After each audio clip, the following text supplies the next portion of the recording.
রাসূলুল্লাহকে জিন্দা করেছে, নাকি আল্লাহ হুজুরকে মরা করে দিয়েছে? আল্লাহ রাসূলুল্লাহকে মাটি করেছে, নাকি আল্লাহ হুজুরকে নূর করে দিয়েছে?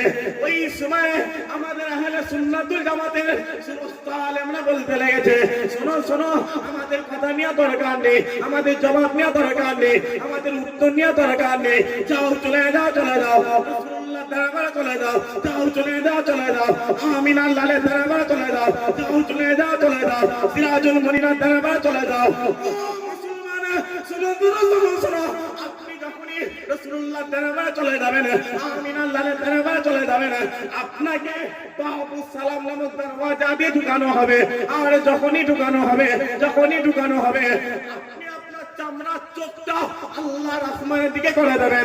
যখনই করে দেবেন, আপনি হুজুরে পাক সাল্লাল্লাহু আলাইহি ওয়াসাল্লামের রওজা মোবারকটা দেখতে পাবেন, আপনি হুজুরে পাক সাল্লাল্লাহু আলাইহি ওয়াসাল্লামের গুম্বাদে খাজরা দেখতে পাবেন।